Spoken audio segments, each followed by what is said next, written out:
Մենք անկալում ենք, որ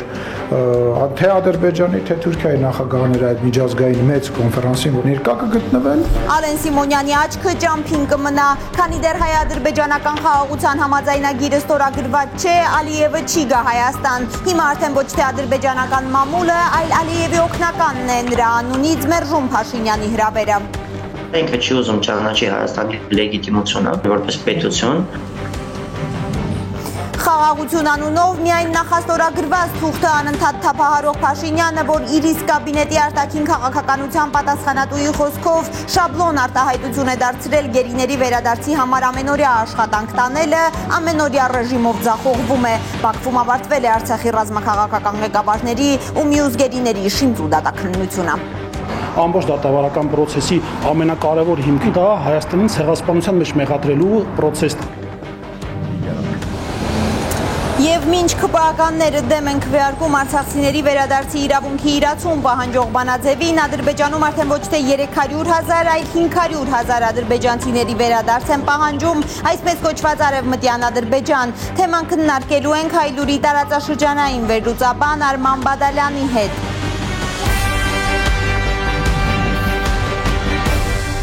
Դուք դիտում եք Հայլուրի նոյեմբերի 1-ի ամփոփիչ թողարկումը, բարի երեկո սիրելի հայրենակիցներ, եւ այսպես Ադրբեջանի նախագահի օգնականը հնարավոր չի համարում Իլհամ Ալիևի այցը Երևան եւ մասնակցությունը եվրոպական քաղաքական համայնքի գագաթնաժողովին։ Նրա օգնականը հայտարարել է, որ չի կարծում, թե ներկա պայմաններում Ադրբեջանի մասնակցությունը այդ միջոցառմանը ամենաբարձր մակարդակով հնարավոր կլինի։ Ավելի վաղ ադրբեջանական մամուլ էր արտահոսել տեղեկությունը, որ Ալիևը չի պատրաստվում գալ Հայաստան, քանի դեռ հայ-ադրբեջանական խաղաղության պայմանագիրը վերջնականապես ստորագրված չէ, այսինքն քանի դեռ Բաքվի բոլոր պահանջները կատարված չեն։ Վերլուծաբանները չեն հասկանում, ինչն է ոգեշնչել օրինակ Հայաստանի խորհրդարանի խոսնակին ակնկալել, որ Ալիևն էլ Էրդողանն էլ կմասնակցեն եվրոպական քաղաքական համայնքի հայաստանյան գագաթնաժողովին։ Դա կնշանակեր ճանաչել Հայաստանը որպես լեգիտիմ պետություն ու մի կողմ դնել պահանջները, մի բան, որ չի պատրաստվում անել ոչ Բաքուն, ոչ Անկարան։ Եթե մի օր Երևանից լսեք Ադրբեջանի առաջնորդի ելույթը, իմացեք, որ Ալիևը Կովկասը վերադարձրել է Պետրոս Առաջինից։ Այսպիսի հայտարարություն է հնչել Միլի մեջլիսում հենց երեկ։ Թերեզա Կադաևչյանի ռեպորտաժը։ Փշրել է Հիկմեթ Հաջիևը Հայաստանի ազգային ժողովի նախագահի ակնկալիքը, թե Ալիևը կմասնակցի Երևանյան կոնֆերանսին։ Մենք անկալում ենք, որ թե Ադրբեջանի, թե Թուրքիայի նախագահները այդ միջազգային մեծ կոնֆերանսին, որտեղ մասնակցել են բազմաթիվ երկրների ղեկավարներ, ներկա կգտնվեն։ Ադրբեջանն արդեն պաշտոնապես նախագահի օգնականի շուրթերով է ասում, որ Ալիևի այցը Հայաստան մասնակցելու եվրոպական քաղաքական համայնքի գագաթնաժողովին հնարավոր չէ ներկա պայմաններում, առանց մանրամասնելու ինչ պայմաններ նկատի ունի։ Հինգշաբթի էր ադրբեջանական մամուլ արտահոսել տեղեկություն, թե Ալիևին պատիվ չի բերի այցը Երևան, քանի դեռ խաղաղության համաձայնագիրը լիարժեք ստորագրված չէ։ Իրականում Ալիևը չի ցանկանում այցելել Երևան, որովհետև Հայաստանի տարածքային ամբողջականությունը Հայաստանը որպես լեգիտիմ պետություն ճանաչելու պլաններ չունի Բաքուն։ Ինքը չի ուզում ճանաչի Հայաստանի լեգիտիմությունը, չի ուզում ճանաչի Հայաստանի որպես պետություն, չի ուզում Հայաստանի հետ ունենա պարիտետային հավասար հարաբերություններ եւ այդ պատճառով ինքը չի ուզում գա Երևան այս պահին։ Կովկասագետ Կարեն Իգիթյանի համոզմամբ սահմանադրությունը փոխելու անկախության հռչակագիրը մայր օրենքից հանելու Բաքվի պահանջը Հայաստանին պետականությունից զրկելու ակնհայտ դրսևորում է, որը Փաշինյանը մտադիր է կատարել։ Մարդու ծնդական վկայականը ոնց որ չեղարկես։ Իսկն սա մենք խոսելու ենք արդեն դրա մասին, որ եթե դա Ադրբեջանը այդ նպատակին հասնի, որ Հայաստանը լեգիտիմ պետություն չի այլևս, եթե Ադրբեջանը հասնի այդ նպատակին, որովհետև եթե դու չեղարկում ես քո անկախության հռչակագիրը, քո ստեղծման հիմքը, այսինքն ֆունդամենտից քանդում ես այդ շենքը։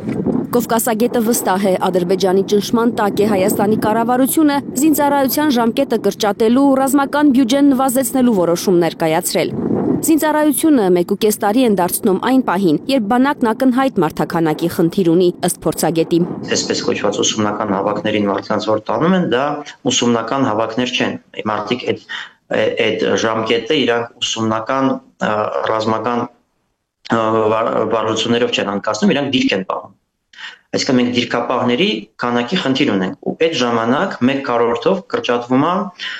զորակոչիկների թիվը։ Այսինքն մեր ամենամարտունակ անձնակազմի թիվն է կրճատվում։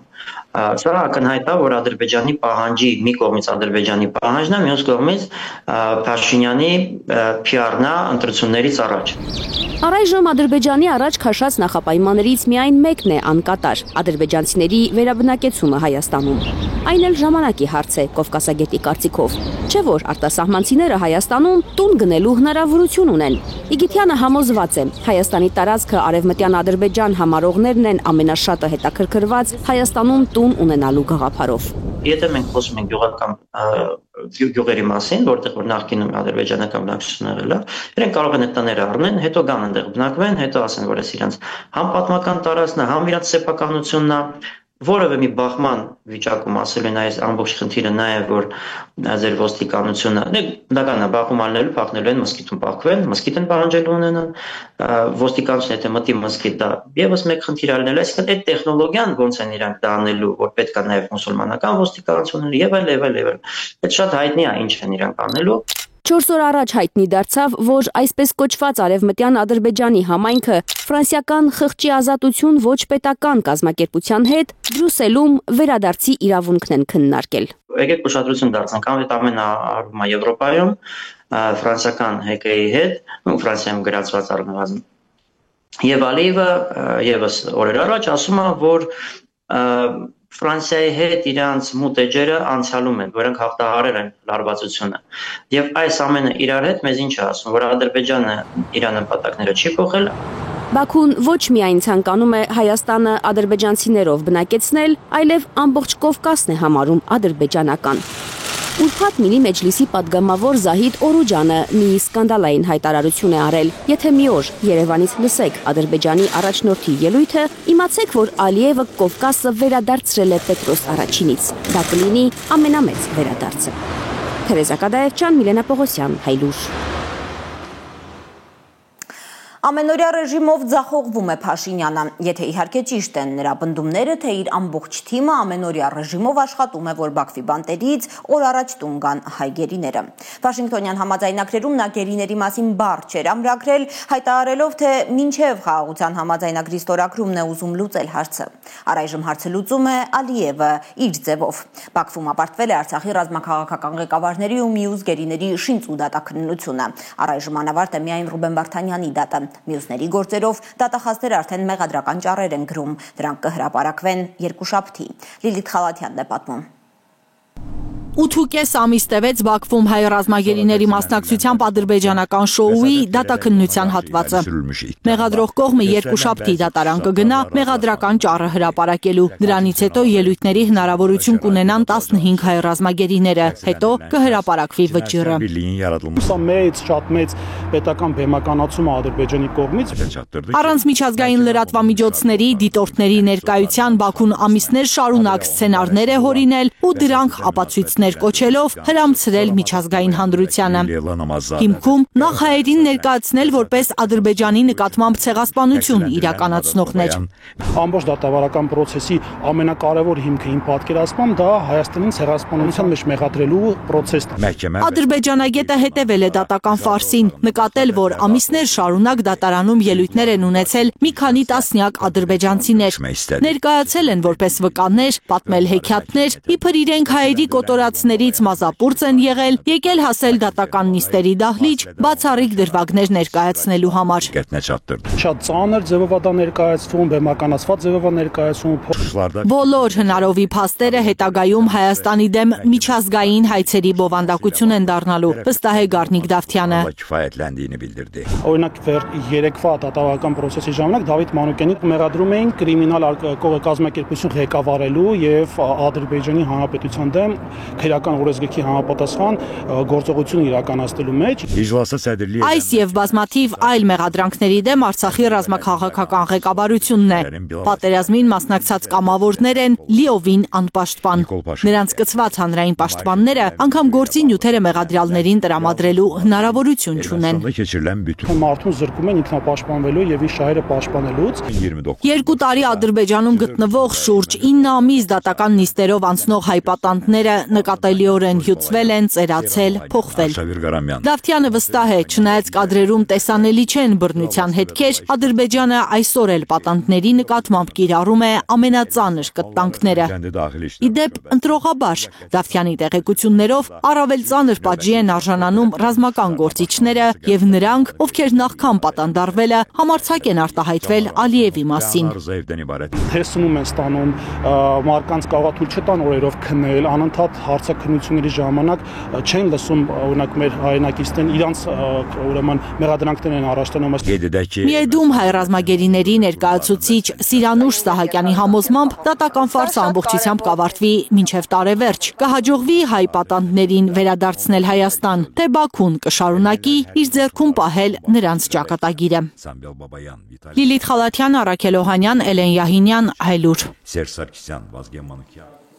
Իդեպ, սիրելի հեռուստադիտողներ, Հայլուրի հոկտեմբերի 30-ի թողարկման մեջ թարգմանական բացթողում ենք ունեցել, որի պատճառով ԿՊԱ-ական պատգամավոր Արման Եղոյանի անգլերեն խոսքը հայերեն սխալ է ներկայացվել։ Euronest-ի Երևանյան նիստի մասին պատմող ռեպորտաժում մենք հայտնել ենք, թե Արման Եղոյանը հայտարարել է, որ իր քաղաքական թիմի օրակարգում ռազմագերիներին անհապաղ ազատ արձակելու պահանջ չկա։ Իրականում, քանի որ ընդդիմությունը Euronest-ի բանաձևի խմբագրման մեկ առաջարկով միանգամից անդրադարձել էր թե Բաքվում պահվող հայգերիներին, թե Ղարաբաղից տեղահանված հայերի վերադարձի իրավունքի երաշխավորմանը, Եղոյանը ելույթը բաժանել էր երկու մասի։ Առաջին մասում ասել էր, որ գերիների վերադարձին իր խմբակցությունը դեմ չէ, երկրորդում, թե տեղահանված արցախահայերի վերադարձի պահանջ Բաքվին չի ներկայացվում։ Սխալմամբ վերջին միտքը վերակրել էինք նաև առաջին պարբերությանը։ Արման Եղոյանը իրավացիորեն հերքում է պահանջել։ Սիրելի հեռուստադիտողներ, ընդգծենք, որ մինչև նրա այդ պահանջն էլ Հայլուրի խմբագրակազմը նկատել էր սխալմունքը եւ այդ ռեպորտաժը հեռացրել էր սոցիալական բոլոր հարթակներից։ Այժմ լսենք Եղոյանի միտքը ամբողջությամբ։ Փոփոխությունը հետևյալն է. կոչ է արվում Ադրբեջանին անհապաղ ազատ արձակել բոլոր հայ գերիներին եւ այլ պահվող անձանց։ Մենք սրան դեմ չենք,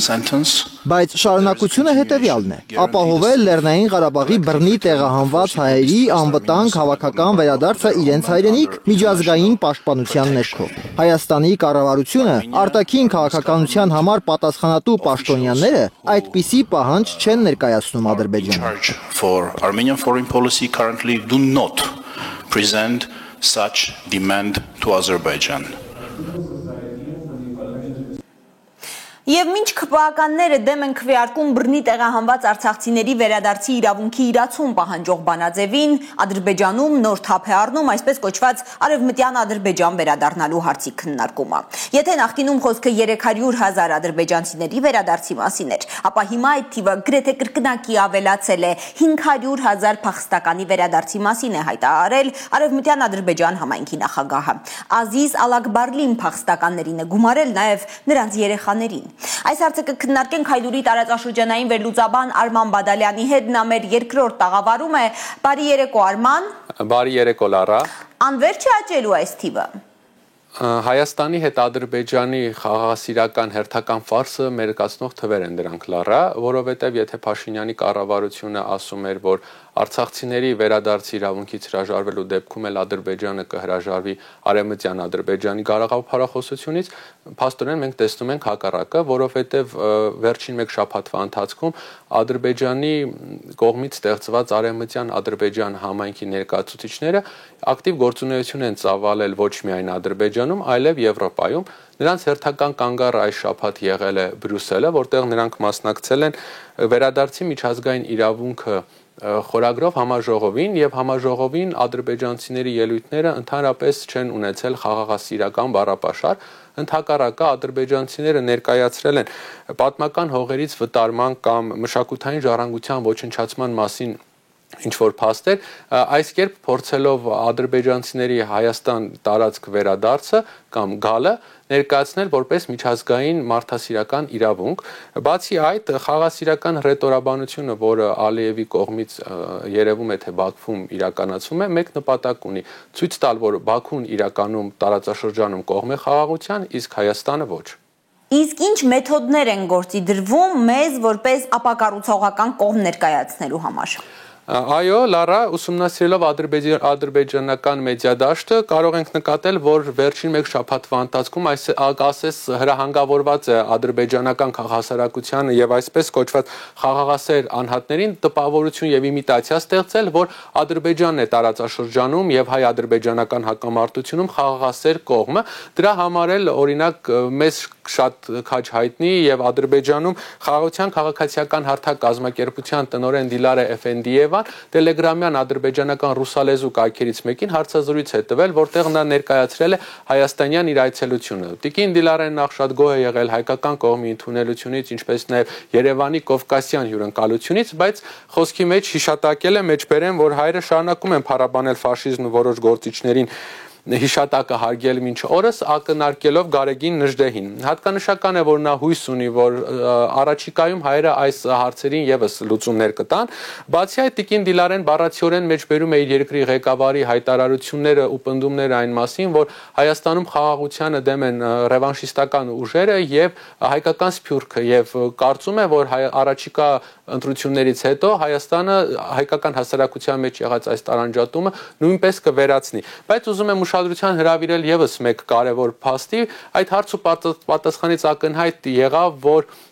ուրեմն ադրբեջանցիները շատ ողջավորված եւ հետաքրքրված են 2026 թվականի հայաստանյան ընտրություններով եւ նրանք հույս ունեն, որ ներկայիս կառավարությունը կվերընտրվի եւ Հայաստանում տեղի կունենան սահմանադրական փոփոխություններ։ Բայց Բաքուն ձեռքերը ծալած չի սպասում 2026-ին, ակնհայտ է նաեւ, որ զինվում է։ Այո, Լարա, այս շաբաթ Ադրբեջանը հայտարարեց, որ հատուկ նշանակության ստորաբաժանումները հերթական զորավարժությունն են անցկացրել, բայց այդ զորավարժությանը այս անգամ մասնակցել են նաև Արաբական Միացյալ Էմիրությունների նախագահական գվարդիան։ Պետք է նշել, որ թեպետ պաշտոնապես չի հայտարարվել, բայց տարածված տեսանյութերում մենք նկատում ենք, որ այդ զորավարժությանը մասնակցել են Ադրբեջանի արտաքին հետախուզության յարասա ստորաբաժանման զինծառայողներ, որոնք հայտնի են արտասահմանում իրենց գաղտնի գործողություններով։ Ակնհայտ է, որ նման կերպ Ադրբեջանը ոչ միայն պարզապես զորավարժություն է իրականացնում, որպեսզի բարձրացնի իր զորքերի մարտունակությունը, այլ պատրաստվում է տարածաշրջանում կամ երկրից դուրս ցանկացած այլ վայրում ռազմական կամ որևէ այլ գաղտնի գործունեության։ Եվ արդյունքում մենք նկատում ենք մի բան, որ թեպետ Ադրբեջանը դիվանագիտական հարթակներում խոսում է խաղաղության եւ տարածաշրջանում կայունության մասին, բայց իրականում նա պատրաստվում է ցանկացած գործողության տարածաշրջանում, որը կարող է լինել նաեւ պայթյունավտանգ։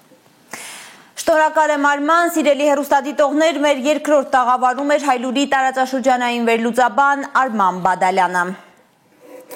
Անցնենք առաջ Արցախցի 75-ամյա Ժաննա Անտոնյանը անհետացումից ավելի քան 24 ժամ հետո գտնվել է։ Նա Վարդանաշենի իր տնից դուրս էր եկել ու չէր վերադարձել։ Հիշողության խնդիրներ ունի տարեցկինը։ Նախկինում առնվազն 5 անգամ տնից դուրս է եկել, անորոշ ուղղությամբ գնացել։ Գտել ու տուն են բերել գյուղի բնակիչները։ Այս անգամ կնոջը գտել են ոստիկանները Մարգարայի դաշտերում։ Մի քիչ մրսած է, բայց լավ։ Հավանաբար տուն տանելուց առաջ հիվանդանոց կտանեն բուրզնման։ Հարազատների խոսքով հայրենիքի կորստից հետո հանգիստ չունի տիկին Ժաննան։ Վերջին անհետացումից առաջ էլ շարունակ խոսել է Արցախ վերադառնալու մասին, ամեն օր իրերը հավաքել ու պատրաստվել վերադարձի։ Իսկ Ծափաթաղում ոստիկանները, փրկարարներն ու կամավորները 6-րդ օրն է փնտրում են 3-ամյա Տիգրանին։ Դեռ որևէ հետք չկա։ Նախորդին պարզ դարձավ, որ արևային կայանի տեսախցիկներն էլ չեն օգնել որոնումներին։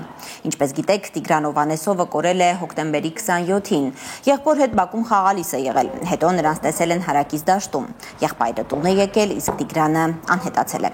Ավագ եղբայրը 5 տարեկան է, բայց համր է ու առայժմ լոգոպեդներն էլ չեն կարողանում որևէ օգտակար տեղեկություն ստանալ փոքրիկից։ Տիգրանին փնտրում են անգամ Սևանի ջրերում, թեև լիճը համայնքի տարածքից հեռու է մի քանի կիլոմետր։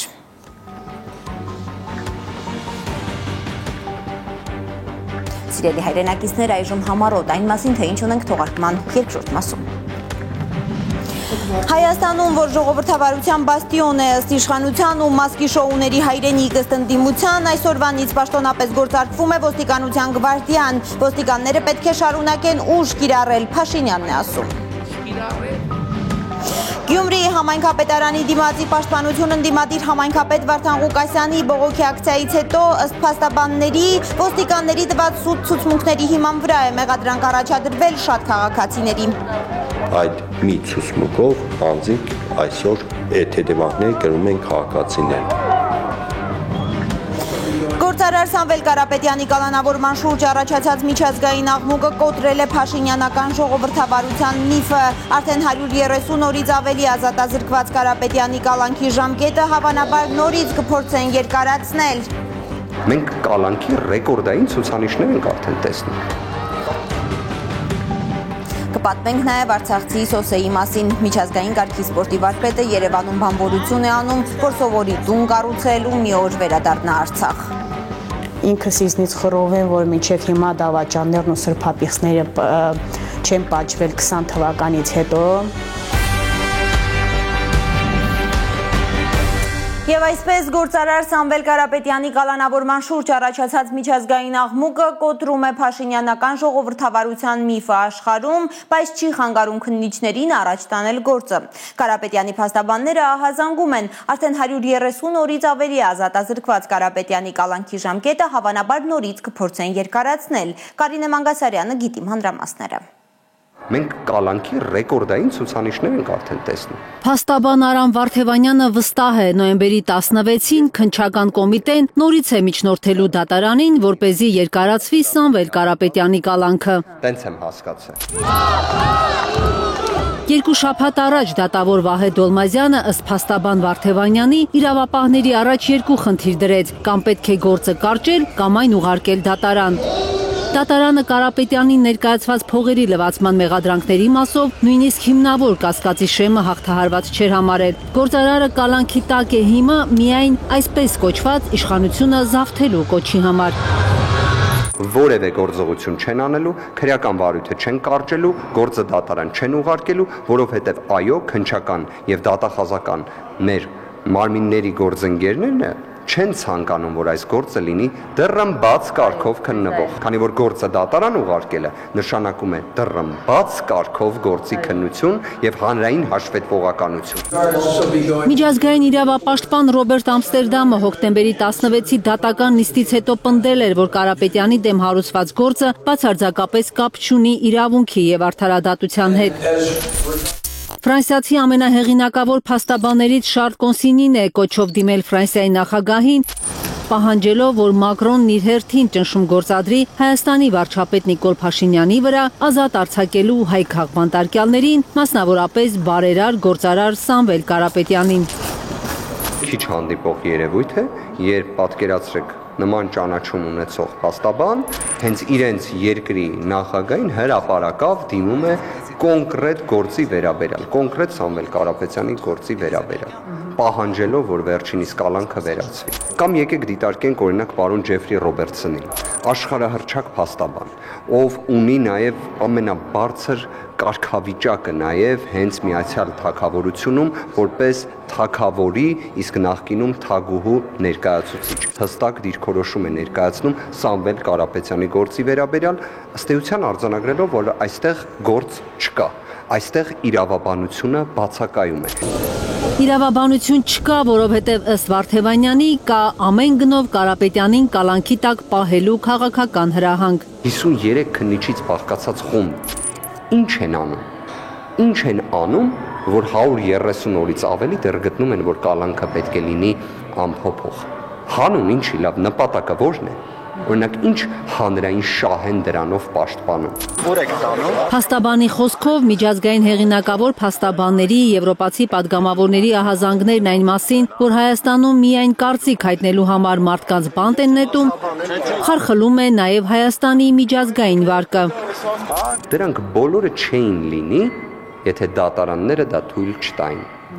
Գործադիր իշխանությունը քաղաքականացված մարմին է, օրենսդիր իշխանությունը քաղաքականացված մարմին է։ Մեկ մարմինն է, որը այդ ամենից զերծ պետք է լինի, այդ բոլոր ճնշումներից, այդ բոլոր ազդեցություններից, եւ դա դատարանն է։ Վարդևանյանը նկատում է Սամվել Կարապետյանի շուրջ առաջացած միջազգային աղմուկն իհարկե կոտրել է իշխանության մատուցած ժողովրդավարության միֆը աշխարհում։ Քաղաքական հետապնդման բոլոր դեպքերն էլ ի վերջո իրենց սկիզբը ունեն եւ ավարտը ունեն։ Կարինե Մանգասարյան, Նորա Շարբաթյան եւ Անի Ղանդիլյան, Հայլուր։ Գյումրիի ընդդիմադիր համայնքապետ Վարդան Ղուկասյանի խափանման միջոցը փոխվել է, բայց նրան դեռ ազատ չեն արձակում։ Վարդան Ղուկասյանը րոպե առաջ պետք է ազատ արձակվի, եթե իրավասու մարմինները գոնե նվազագույն հարգանք ունեն օրենքի նկատմամբ։ Այսպիսի հայտարարություն է տարածել Ղուկասյանի պաշտպանական խումբը, նշելով, որ այն վարույթով, որով նա կալանավորվել է, կա քննիչի նոր որոշում։ Խափանման միջոց կիրառել բացակայելու արգելքը ու պաշտոնավարման կասեցումը։ Եվ ՄԻՊ-ին, եւ գլխավոր դատախազին, եւ Արդարադատության նախարարություն դիմել ենք, պատասխան չենք կարողանում ստանալ։ Հայլուրի հետ զրույցում ասել է փաստաբանը։ Հանրապետության երկրորդ քաղաքում ի պաշտպանություն Վարդան Ղուկասյանի բողոքի ակցիայի մասնակիցներից շատերին արդեն մեղադրանք է առաջադրված ըստ փաստաբանների, ոստիկանների տված սուտ ցուցմունքների հիման վրա։ Հայաստանում այսօրվանից պաշտոնապես գործարկվում է ոստիկանության գվարդիան։ Փաշինյանը կուզեր, որ Հայաստանում ուժային վերահսկողություն ապահովելու կարիք չլիներ, բայց կարծում եմ, եթե ոստիկանները ուժ չկիրառեն, երկրում իրավակարգ չի հաստատվի։ Եթե չլինի ոստիկանության գվարդիա, որը ի վիճակի է անհրաժեշտ դեպքում այդ թվում ուժ կիրառել, այդ դեպքում երկրում իրավակարգը պարզապես հնարավոր չէ։ Սուտ ցուցմունք տալը նույնպես մտնելու է ոստիկանության գվարդիայի կանոնակարգում։ Փաստաբաններն են ահազանգում, որ հոկտեմբերի 20-ին Գյումրիի համայնքապետարանի դիմաց ի պաշտպանություն ընդդիմադիր համայնքապետ Վարդան Ղուկասյանի բողոքի ակցիայից հետո մի շարք ոստիկաններ սուտ ցուցմունքներ են տվել, որոնց հիման վրա էլ մեղադրանք է առաջադրվել տարբեր քաղաքացիների։ Չգիտեմ իրենք գիտակցել են թե չեն գիտակցել, այդ մի ցուցմունքով անձինք այսօր այդ հետևանքները կրում են քաղաքացիները եւ կրել ոչ միայն քաղաքացիներ, այլ նաեւ այդ քաղաքացիների ընտանիքի անդամները։ Հոկտեմբերի 20-ի գործով 6 մարդու շահեր է պաշտպանում փաստաբան Հայկ Հարությունյանը։ Ասում է լրագրողների համայնքապետարանի տեսախցիկները ֆիքսել են ով ինչ է արել։ Երբ տեսագրությունները համեմատում են ոստիկանների ցուցմունքների հետ, ակնհայտ է դառնում, որ իրար հետ կապ չունեն։ Ստացվում է ոստիկանները հանցավորության դեմ հանցավոր մեթոդներով են պայքարում։ Տեսախցիկները գրեթե ամբողջությամբ ֆիքսել են դեպքերը, թե ինչ է տեղ ունեցել։ Եվ որոշների պարագայում իմ վստահողների մենք հստակ ունենք տեսագրություններ, որ երևում է, որ անձը ուղղակի կանգնած է։ Իրանք ասում են մենք դեռևս ժամանակ չենք ունեցել այդ ամբողջը ֆիքսելու, առանձնացնելու առանձին քաղաքացիների։ Եվ այս ժամանակ չունենալու պատճառով հիմա շատ քաղաքացիներ կալանքի տակ են։ Ոստիկանների ցուցմունքների հիման վրա զանգվածային անկարգություններին մասնակցելու համար մեղադրանք է առաջադրվել նաև կոմունիստական կուսակցության ավականու թեկնածուներից Գևորգ Ավագյանին ու նրա եղբորը։ Ասում է փաստաբանն ու նշում, իրականում Գևորգ Ավագյանը հայտնվել է համայնքապետարանի բակում այն ժամանակ, երբ անկարգությունները չէին էլ սկսվել։ Գևորգ Ավագյանը հրապարակը եկել է 14:00-ին, այսինքն այն ժամանակ, երբ որ արդեն Վարդան Ղուկասյանին հեռացրել էին։ Բայց հատկանշական էր, որ բոլոր վեգանների ցուցմունքները, որոնք նաև նշում էին, որ ասում են, որ այդ խառնաշփոթը եւ քաշքշուկը հիմնականում սկսվեց ժամը 15:00-ի սահմաններում։ Այդ պարագայում նույնիսկ քննիչը պնդում էր, որ այս դիտարկման տեղի ունեցել դրանից առաջ մենք այս պայն սա ունենք, սա ենք դիտարկում։ Հատուկ պահանջեցինք, որ ցույց տվեք մի դրվագ, որտեղ Գևորգ Ավագյանը մի ոստիկանի հրում է, քաշում է կամ որևէ գործողություն է։ Չկարողացան մեզ ցույց տալ։ Դատարանն անդրդվելի է մնացել Գևորգ Ավագյանի ու նրա եղբոր նկատմամբ խափանման միջոց է ընտրվել կալանքը։ Նախքան կալանավորվելը Գևորգը Հայլուրի տեսախցիկի առաջ ասել էր, որ հոկտեմբերի 20-ին համայնքապետարանի մոտ էր, պարզապես մարդկանց իրարից բաժանելու համար։ Մենք ոստիկանության հետ փորձում էինք, որ հաշտեցնելու էինք տանում, որ բախումներ չլինի, բոլորին հորդորում էինք, որ ոստիկանության հետ ոստիկանները ինչ են անում բանը, ոստիկանը հրաման կատարող է, ոստիկանին ինչ ասես։ Փաստաբանի խոսքով ոստիկանների ցուցմունքների հիման վրա ձերբակալվել են նաև միկրոավտոբուսների վարորդներ, որոնք ոչինչ չէին արել։ Նրանց նկատմամբ նույնպես մեղադրանք է առաջադրվել զանգվածային անկարգությանը օժանդակելու եւ արտադրության խոչընդոտելու հետ կապված հանցանքներ։ Փաստաբան Հայկ Հարությունյանը արդեն մի քանի բողոք է ներկայացրել վերաքննիչ, հետևողական է լինելու, որպեսզի պատասխանատվության ենթարկվեն իր խոսքով սուտ ցուցմունքներ տված ոստիկանները։ Վերևն ասված կա, ով մեղավոր է կպատժվի։ Լիլիթ Գասպարյան, Ալեքսանդր Սարգսյան, Խաչատուր Գևորգյան եւ Անի Ղանդիլյան, Հայլուր։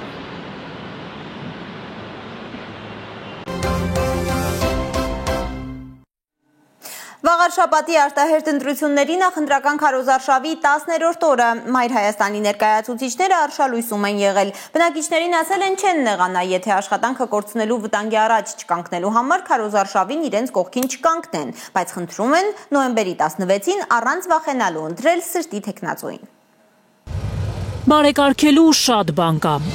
Մայր Հայաստան կուսակցություն։ Արշալույսում քարոզարշավի ժամանակ նկատում է վաղաշաբաթի համայնքապետի Մայր Հայաստան կուսակցության ավականու թեկնածուն։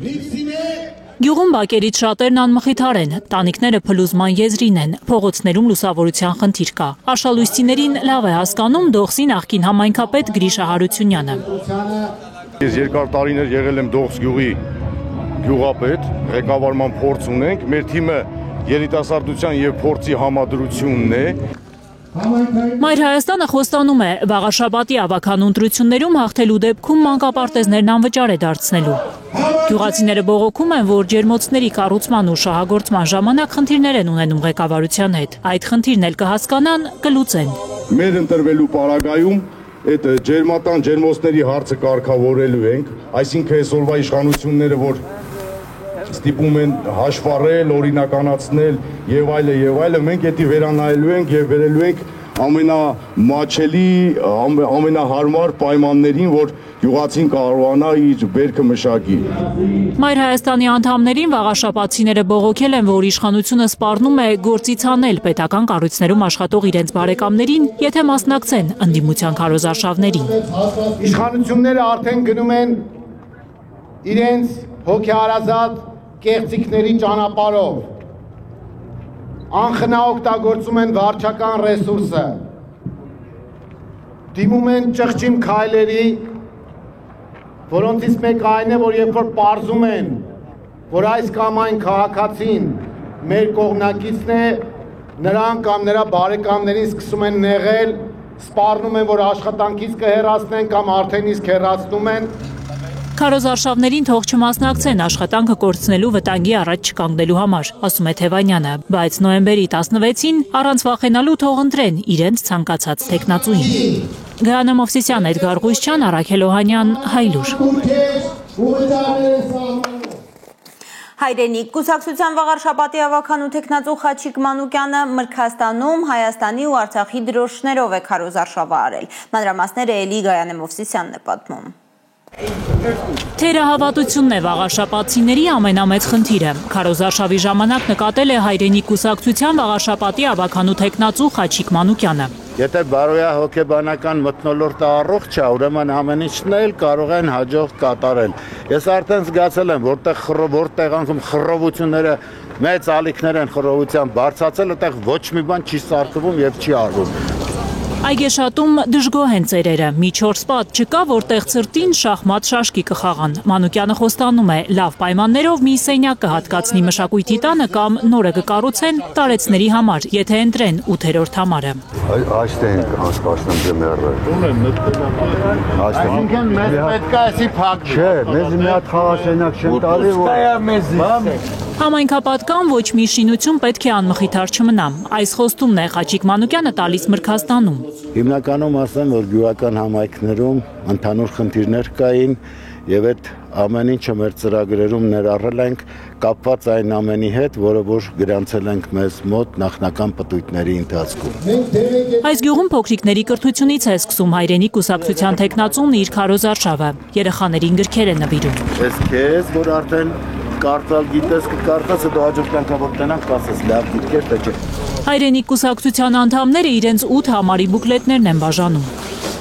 Աղոթում գյուղի Սուրբ Հովանես եկեղեցում։ Ես վստահ եմ, որ այս համայնքի բնակիչները ամուր կկանգնեն մեր եկեղեցու կողքին, ամուր կկանգնեն մեր հոգևորականների կողքին եւ այն խուլիգանությունը, որ իմ երկրում կատարվում է հիմա,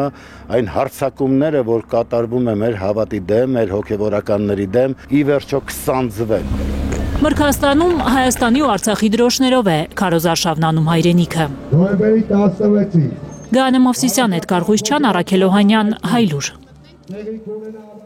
Ձեզ հավատում ենք մեքենաներից, շենքերի պատուհաններից բացականչել են վաղարշապատցիները հաղթանակ դաշինքի քարոզարշավի ժամանակ։ Դաշինքի համայնքապետի թեկնածու Սևակ Խաչատրյանին լայն ժպիտներով են դիմավորել համայնքի բնակիչները։ Հաղթանակ դաշինքի անդամները թռուցիկներ են բաժանել հայրենակիցներին, հորդորել նոյեմբերի 16-ին ընտրել առաջին համարը, որպեսզի իրենք կարողանան լուծել համայնքի խնդիրները։ Անպայման մասնակցելու ենք, չէ՞, ընտրություններ։ Հաղթելու ենք։ Ոնց ես բարևելու։ Ոնց ես քաղցեր։ Լավ ես, ես էլ եմ լավ։ Որ եկել ես ինձ դիմավորես, ես ոնց վատ կլնեմ բա։ Բարև ձեզ։ Ժողովուրդ ջան, խնդրենք ակտիվ մասնակցենք, որ բոլորս միասին ունենանք լավ համայնք, մեր երազած, մեր պատկերացրած համայնքը։ Միջազգային օրակարգի թոփ թեմաներին անցնենք։ Պենտագոնը հաստատել է Տոմահավք թևավոր հրթիռների մատակարարումը Ուկրաինային, սակայն վերջնական որոշումը պետք է կայացնի Սպիտակ տան ղեկավարը։ Մոսկվան շատ բան է կապում հենց այդ որոշման հետ։ Թեև Թուրքիան արդեն հայտարարել է, որ նորից պատրաստ է ընդունել ռուս-ուկրաինական բանակցությունների 4-րդ ռաունդը, այն պարզապես կարող է չկայանալ, եթե ամերիկյան Տոմահավք հրթիռները իսկապես հասնեն Կիև։ Ուկրաինայի պաշտպանության նախարարության գլխավոր հետախուզական վարչությունը հայտարարել է, որ Մոսկվայի մարզի Ռամենսկոյի շրջանում շարքից հանել է Մոսկվայի օղակաձև նավթատարը։ Ուկրաինացիները պնդում են, որ հաջողությամբ շրջանցել են անօդաչուների դեմ պաշտպանիչ ցանցը, պահակախմբի պաշտպանությունը եւ պայթեցրել բոլոր խողովակաշարերը, որոնցով բենզին, դիզելային եւ ավիացիոն վառելիք էր տեղափոխվում։ Ըստ Ռուսաստանի պաշտպանության նախարարության, գիշերը ՀՕՊ-ը մոտ 100 ուկրաինական ԱԹՍ է ոչնչացրել, դեպի Մոսկվայի մարզ ուղարկված 11 ԱԹՍ-ներից խոցվել է 6-ը, սակայն խողովակաշարի պայթեցման մասին պաշտոնական տեղեկություն չկա։ Նորություն կա ուկրաինական անօդաչուների համար։ Ռոստեխը ԱԹՍ-ների դեմ պայքարի նոր շարժական լազեր է ներկայացրել։ Հակադրոնային համակարգը նախատեսված է հատուկ ենթակառուցվածքային օբյեկտների պաշտպանության համար։ Հակադրոնային համակարգը երկու մասից է բաղկացած։ Լազերային համակարգ, որի հիմնական բաղադրիչը բարձր հզորության լազերային ճառագայթն է, որը ֆիզիկապես վնասում է անօդաչու թռչող սարքերը, եւ հակադրոնային կամիկաձեներ, որոնք ֆիզիկական բախումների մեջ են մտնում եւ ոչնչացնում մոտեցող օբյեկտները։ Մոսկվան այսօր օպերատիվ կադրեր է հրապարակել, թե ինչպես են ռուսական զորքերը կանխում Դոնեցկի մարզի Կրասնոարմեյսկ բնակավայրի մոտակայքում ուկրաինական հատուկ նշանակության ուժերի վայրեջքի փորձը։ Ուղղաթիռով վայրեջ կատարած բոլոր 11 զինծառայողները զոհվել են, հայտնել է Ռուսաստանի պաշտպանության նախարարությունը։ Ռազմաճակատի ամենաթեժ կետը շարունակում է մնալ Պոկրովսկը։ Քաղաքը գրավելու ավելի քան 1 տարվա փորձերից հետո ռուսները փոխել են մարտավարությունը։ Առանձին խմբեր ներթափանցում են քաղաք եւ տեղում ոչնչացնում հակառակորդի ուժերը։ Փաստացի մարտերը հիմա Պոկրովսկի փողոցներում են։ Ռուսները հայտնում են նաեւ ուկրաինական օդակայաններին եւ հեռահար անօդաչուների պահեստներին հարվածելու մասին։ Կիևն ու մեծ յոթնյակի երկրները շարունակում են մեղադրել Ռուսաստանին միջուկային ահաբեկչության համար։ Ըստ Ուկրաինայի արտգործնախարարության, միջազգային մարդասիրական իրավունքի կոպիտ խախտում է քաղաքացիական էներգետիկ ենթակառուցվածքների թիրախավորումը։ Ռուսական հարվածներից վնասվել են հարավ-ուկրաինական եւ Խմելնիցկայա ատոմակայանների արտաքին էլեկտրահաղորդման գծերը։ Ռովնոյի 3-րդ կայանը հարձակումների պատճառով ստիպված է եղել նվազեցնել իր 4 ռեակտորներից 2-ի հզորությունը։ Ծովինար Բարխուդարյան, Արմեն Ապրեսյան, Հայլուր։ Իսրայելը Կարմիր խաչի միջոցով եւս 30 մարմին է հանձնել Պաղեստինյան կողմին։ Գազայի Նասեր հիվանդանոցում արդեն 225 մարմին կա, բայց հիվանդանոցը չունի մարմինների նույնականացման համար անհրաժեշտ սարքավորումներ։ Պաղեստինի առողջապահության նախարարությունը դիմել է միջազգային կառույցներին օգնության խնդրանքով։ Համասը իսրայելցի պատանդների 28 մարմիններից 19-ն է ուղարկել Թել Ավիվ։ Ըստ իսրայելական կողմի 4 մարմին չի նույնականացվել։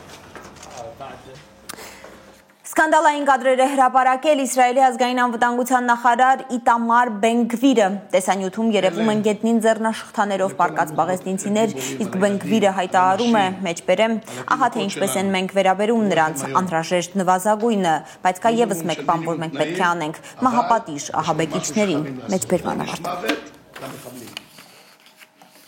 Շարունակում ենք թողարկումը ու հիմա կպատմենք Արցախցի Սոսեի մասին։ Միջազգային կարգի սպորտի վարպետը Հայաստան գալուց հետո բանվորություն է անում, որ սովորի տուն կառուցել ու մի օր վերադառնա Արցախ։ Աննա Գյուլնազարյանն է զրուցել հետը։ Արցախում ոչ մի բարձունք բաց չի թողել արցախցի Սոսեն։ Ձյուդոյի վարպետը տանիքներում էլ էր սիրում մարզել իր մարմինն ու հոգին։ Կիմանոն հագիցս հանել եմ, զենքը վերցրել, պատերազմի դաշտ մտել, պատերազմի մասնակցել։ Հետո դրանից հետո փոփոխությունը եղել է, որ եկել եմ ստրոյկում եմ սկսել աշխատել։ Հիմա էլ է տանիքներում, բայց ոչ թե մարզվելու համար, այլ քարը տուն դարձնելու։ Բանվոր է աշխատում Եվրոպայի չեմպիոնը։ Այս պահին արդեն երկրորդ ամիսն է, բանվոր եմ աշխատում, ստրոյկում եւ աշխատում եմ եւ սովորում եմ։ Տուն կառուցելը, ամեն գործ սովորում եմ, որպեսզի գնամ Արցախ իմ տոնս, իմ ձեռքերավս սարքեմ։ Դժվար է, եթե ասես դժվար չի, դա խոհանոցում ճաշ պատրաստելը չի կամ ավելով տունը սրբելը չի, դժվար է, բայց այդ դժվարությունը իմ համար ավելի լավ է, ես ֆիզիկական աշխատանք կատարեմ, իմ հալալ քրտնինքով իմ փողը վաստակեմ, քան թե ես ինչ-որ մեկին սպասեմ, որ ինչ-որ մեկը ինձ օգնի։ 5 տարի առաջ Արցախի Սոսեի մտքով էլ չէր անցնում, որ աշխարհում Հայաստանի ու Արցախի դրոշը բարձրացնելու փոխարեն ավազի ու ցեխի հետ պիտի գործ ունենա։ Պատիվ այլ է Հայաստանը ներկայացնել աշխարհին, Հայաստանի հետ միացնել Արցախը, ինչ մրցույթներ քեցալը միշտ Արցախի դրոշն իմ հետ տարալը։ Իմ կյանքում ամենաառավել սերը դա հայրենիքն է։ Բոլորից առավել Սոսը։ Դաժե մամայից, պապայից առավել, հա։ 12 տարեկան էր աղջիկը, երբ որոշեց ձյուդոյի պարապմունքների գնալ մոտ 20 տարի աշխարհում բազմաթիվ հաղթանակներ տանելուց հետո հիմա խռով է մնացել այդ աշխարհից։ Այս աշխարհից ու ինքս ինձնից եմ խռով։ Ինքս ինձնից խռով եմ, որ մինչև հիմա դավաճաններն ու սրբապիղծները չեն պատժվել 20 թվականից հետո, թե Հայաստանում, թե Արցախում ու աշխարհից եմ խռով, որ այս ամեն ինչը թույլ տվեցին, որ կատարվի մեր հետ։ Հայաստան գալուց հետո հայկական բանակում է փորձել տեղ գտնել Սոսեն, գերազանց հանձնել բոլոր քննությունները, բայց նրան մինչ այսօր ոչ ոք չի զանգել։ Այդ միակ աշխատանքն էր, որ ես ուզում էի աշխատել, սպորտից բացի։ Գնացի ես քննություններ, բան, սաղ ամեն ինչը անցա, գերազանց կոնտրակտը ստորագրեցի, որ հաջորդ օր ինձ պետքա կանչեն գործի ու տենց էլ ինձ չկանչեցին հիմիկվա ղեկավարների շնորհիվ։ Իրանց պետք չէ ամուր բանակ։ Ու դրա համար էլ չփորձեցի ոչ մի պետական տեղ գործ անեմ, ոչ սպորտում, ոչ էլ բանակում, հիասթափվեցի։ Բանակն իր սիրելին էր, ինքը բանակի, Արցախի պաշտպանության գործում առաջիններից էր Սոսեն, վերջինն էր միայն Արցախը լքելիս, 44 օրյա պատերազմում Սոսեն խրամատում էր, անտեսելով անգամ Ողնաշարի լուրջ վիրահատությունը։ Բերձոր եմ հասել, ռումբերը արդեն տսալım, մեջքից ցավը մի անգամից անցակացավ։ Պապաս ասա շատ ուշադիր կնես, կասկադ կխատքայ շվեջ հրամանատարներին է կսկանաս ու ամեն դեպքում քո միշտ քեզ իրակու ուժը տիրլի։ Ինչքան կարողանաս այդ տականքներին կոչնչացնի։ 44 օրից գումարած 3 օր էլ ավելի մնացել դիրքերին, որովհետև չի ուզում այդ կարգավիճակում դիրքերից իջնեի։ Մեղքի զգացումը մինչև այսօր է Սոսեի սրտում։ Պատերազմում իր աչքի առաջ իր աշակերտներն էին կռվում, եղբայրներն ու ընկերներն են պայքարել ամեն թիս հողի համար։ Սոսեն Արցախում պարտության ցավին չդիմացած հոր շիրիմն է թողել։ Ինքը հիմա իր հողում է, իր հողը գրկած մնացել, ես դրա համար ուրախ եմ, որ գոնե իր հողում նորից մի բուր հողա դառնալու, այդ հողը ուժեղ պահի մինչև մենք վերադառնանք մեր Արցախ աշխարհը։ 50-ից ավելի հաղթական մեդալներ, գավաթներ, 100-ից ավելի պատվոգրեր, որոնք չեմպիոնուհու Երևանյան տան պատերից կախված չեն։ Հիասթափությունը խորն է։ Եթե պետականությունը այսպիսին է, պետությունը այսպիսին է, ես չեմ ուզում աշխարհին էլ ցույց տամ այսպիսի պետականություն։ Հայ ազգը սիրում եմ, ազգի կորիզը սիրում եմ, այն իսկական ազգ սիրում եմ, բայց այսպիսի իրավիճակում ես երբեք չեմ ուզի աշխարհին ցույց տամ Հայաստանը։ Աշխարհի շատ երկրներում կարող է իր տունն ու գործը ստեղծել արցախցի աղջիկը, բայց իր նպատակը հիմա մեկն է։ Սեփական դահլիճն ունենալ Հայաստանում, մարզել հայ երեխաների մարմինն ու կամքը, սովորեցնել ուժեղ լինել անկախ ամեն ինչից։ Կարող է մի քիչ ժամանակ անցնի, ես հիմա հնարավորություն չունեմ մենակ կազմակերպեմ, որ դահլիճ լինի առանց արենդաբան, երեխաներ հավաքեմ ու նորից սկսեմ պարապեցնելը։ Մի հատ լավ գործը ու ճիշտ գործը դա կլինի լավ սերունդ դաստիարակելը, մարմնի կամքի հոգու ուժով։ Ինչու Հայաստանի ձյուդոյի ու սամբոյի ֆեդերացիաներից ոչ մեկը նրան առաջարկ չարեց 15 տարի Հայաստանի հավաքականում լինելուց ու հաղթանակներ բերելուց հետո։ Իմ աղբյուր սերոպս մին լավ որ գալու եմ ու միասին պայքարի մտնելու։ Հաստատ գիտի, վերադառնալու է Արցախ, մինչ այդ կուտակված անպատասխան հարցերը ծաղիկներին է տալիս։ Աննա Գյուրնազարյան, Հենրիկ Համազասպյան, Անի Ղանդիլյան, Հայլուրի համար։ Թողարկման այս մասում եկեք ջնջենք իրականի ու երևակայականի սահմանները։ Ֆրանսիացի հայտնի խորեոգրաֆ Մուրադ Մերզուկիի Պիքսել պարային ներկայացումը ֆուրոր է արել Երևանում թեատրոն ֆրանկոֆոն միջազգային փառատոնի բեմին։ Հիփ-հոփ, փողոցում ծնված պար, որի ամենամեծ գրավչությունը ինքնաբուխ լինելն է։ Ինտերակտիվ դեկորների կախարդանք։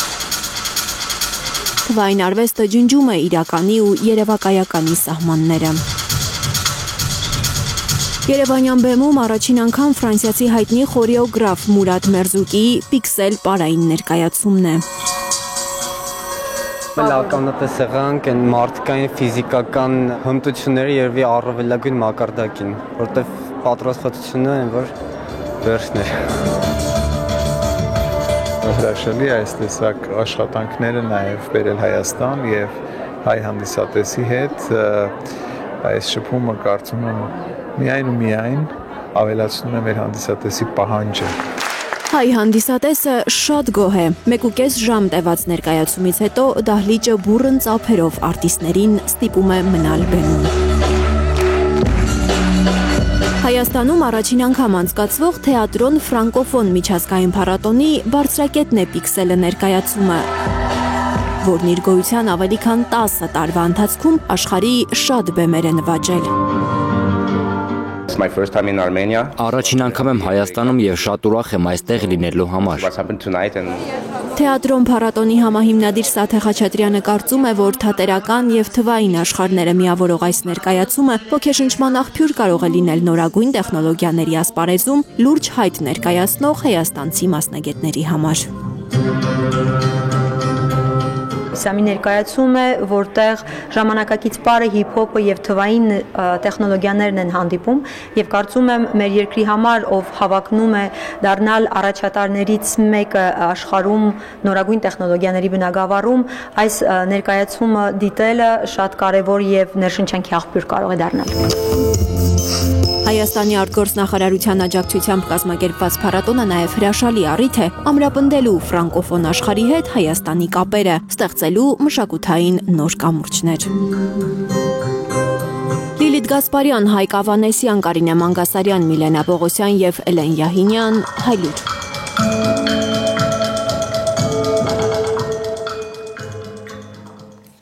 Եվ վերջում Հայաստան նախ մախքրողը մրցանակ է ստացել Մոսկվայում Եվրասիա միջազգային մրցանակաբաշխության ընթացքում, պատմում է Թերեզա Կադաևցյանը։ Меня зовут Акоп Микоян, я из Армении. Ճանաչում եք Հակոբին, նա արդեն 4 տարի Հայաստանը մաքրում է աղբից։ Для меня было очень сложно принять это. Շատ դժվար էր գիտակցել, որ պետք է մաքրությունը սկսել ինքդ քեզնից, որովհետև նախ պետք է ուղեղումդ եղած աղբը մաքրես։ 42 տարեկան է, բայց ասում է սկսեց լիարժեք ապրել, երբ 4 տարի առաջ գիտակցեց իր շուրջ աղբը շատ է, պետք է մաքրել։ Ու Վանաձորում առաջին անգամ ձեռքն առավ աղբ հավաքող գործիքը։ Այսօր արդեն 1467-րդ օրն է։ Ես նաև Մոսկվայում մաքրություն արեցի։ Սա իմ անբաժան օգնականն է։ Անբաժան օգնականը ձեռքին Մոսկվայում բեմ է բարձրացել մաքրապատում կազմակերպության հիմնադիրը մնությունը աղբից ազատելու իր առաքելության գնահատականը ստանալու։ Ռուսաստանի մայրաքաղաքում տեղի է ունեցել առաջին Եվրասիա միջազգային մրցանակաբաշխությունը։ Հակոբը սրտի կանչով անվանակարգում է մրցանակ ստացել։ Իմ անունը Միքայել է, ես ներկայացում Հայաստանի ազգային պոլիտեխնիկական համալսարանը։ Եթե Հակոբի փոխարեն հայտը ընկերներն էին լրացրել, մանկավարժ Միքայելը ինքն է որոշել դիմել Եվրասիային ու չի սխալվել։ Նա էլ է մրցանակ ստացել, սրտի գործ սովորեցնել անվանակարգում առաջին տեղը զբաղեցրել։ Ասեցի փորձեմ, չունենալը ոչ մի ակնկալիք, երեթե կյանքում ամենալավ հաջողությունները չունենալով ակնկալիք են լինում։ Ավանդական արժեքների պահպանում, կրթության զարգացում, կամավորականություն, հանրային դիվանագիտություն, պատմական ճշմարտության եւ ռուսերեն տարածման գործում ունեցած ներդրումն է գնահատվել Եվրասիա միջազգային մրցանակաբաշխությանը։ 27 երկրից 3700 հայտ է ստացել կազմակերպությունը՝ Ռուսաստանից, Հայաստանից, Ղազախստանից, Ղրղստանից, Մոլդովայից, Վրաստանից, Իտալիայից ու Իսպանիայից։ 13 անվանակարգում են մրցանակ տվել։ Նրանք կամավորներ են, ուսուցիչներ, բժիշկներ, նրանք անվճար ռուսերեն են սովորեցնում իրենց երկրներում, անվճար բժշկական օգնություն են տրամադրում, օգնություն են ցուցաբերում, ոմանք էլ մարդասիրական օգնություն են ուղարկում ռազմաճակատ։ Ազնիվ գործ է մարդկանց միավորելը, ընդգծել է Ռուսաստանի նախագահի մամուլի քարտուղար Դմիտրի Պեսկովը։ Քննարկել ընդհանուր տեսլականը, թե ինչպես պետությունները պետք է համատեղ ապրեն եւ համագործակցեն, քննարկել, թե ինչպես կարելի է առանց միմյան չայելը ոտնահարելու միասին շատ կարևոր նախագծեր իրականացնել։ Սա ազնիվ գործ է։ Մրցանակը Եվրասիա կազմակերպությունը հիմնադրել է Ռոսսոտրուդնիչեսթվոյի հետ համատեղ։ Մրցանակաբաշխությունը միջոց է շնորհակալություն ասելու նրանց, ովքեր աննկարագրելի աշխատանք են անում, չսպասելով, որ կվճարվեն դրա դիմաց, եւ որոնք ծառայում են Ռուսաստանի եւ մյուս պետությունների բարեկամական կապերի ամրապնդմանը։ Մրցանակային ֆոնդը կազմել է 25 միլիոն ռուբլի։ Բացի ֆինանսական աջակցությունից, հաղթողները կստանան նաև մենթորական, խորհրդատվական ու տեղեկատվական աջակցություն իրենց նախագծերի հետագա զարգացման համար։ Թերեզա Կադաևչյան, Էլեն Յահինյան, Հայլուշ։ Դուք դիտում եք Հայլուրի նոյեմբերի 1-ի ամփոփիչ թողարկումը։ Շնորհակալություն ուշադրության համար, կհանդիպենք։